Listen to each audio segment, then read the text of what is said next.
For more on all of this visit, we are joined by Iain Murray. He is the Vice President of Strategy at the Competitive Enterprise Institute.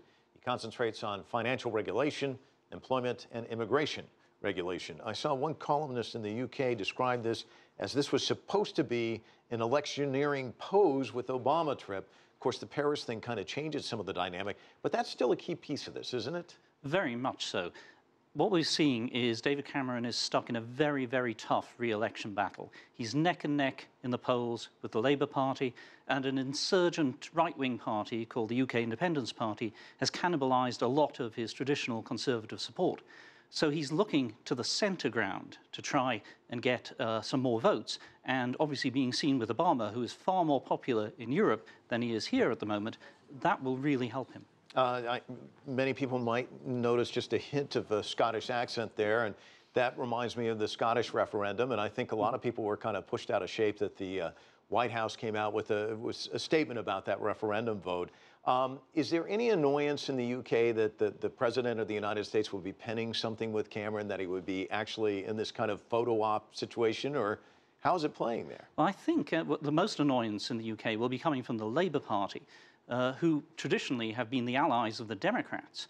And so when you see a Democratic president standing up with a Conservative Prime Minister, there'll be a lot of shaking of heads amongst the staff of Ed Miliband, the Labour leader. In fact, I understand that his number two, Ed Balls, is currently in DC as well, trying to engage in some damage control. I just wanted to go down memory lane. I pulled up the statement from May 13th of 2013 when Cameron was here visiting Obama, because I think it kind of highlights something that's interesting. At the time, the President of the United States was talking about Boston, the attack there at the Boston Marathon, how the people in London had shown this affection for the United States at the London Marathon, actually dedicating that race, and that Cameron himself was going to be going to Boston. Here we are, flash forward, 2015. Now an attack in Paris, two brothers involved in Boston, two brothers involved in Paris. And this is two countries that have come together in Afghanistan, coming together in Iraq, in traditional wars, but really in many respects very difficult for either of these leaders to come up with a solution to these types of problems, correct? Well, very much so. I mean, you mentioned the very close relationship between the UK and the US on these sort of things.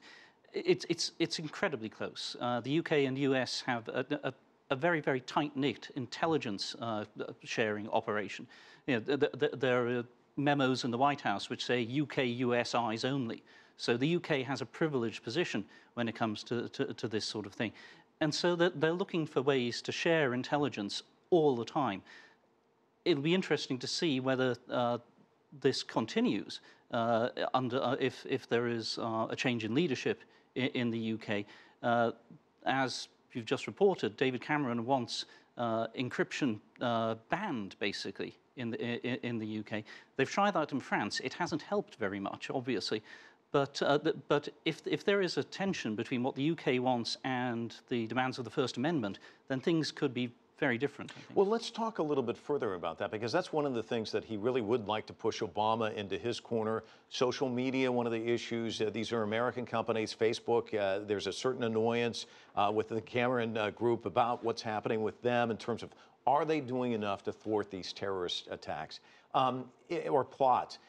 Can he get Obama onto his side on that issue? Is that something that would help him if he heads back to the UK with that under his feather? Well, I suspect it very much would. Unfortunately, the US has this pesky thing, called the First Amendment. Yeah. The UK had a very, very strong tradition of free speech, but they've always been willing to trim in that area when it comes to intelligence operations. The US is much more constrained. It may be the case that Obama has to say, I'm sorry, David, I can't help you. I'd like to, but in this case, I can't. Facebook and Apple are going to be allowed to do their thing by the courts, and there isn't a thing you can do to stop that. It's interesting to watch, and we'll definitely keep our eye on it. Thanks so much for coming in.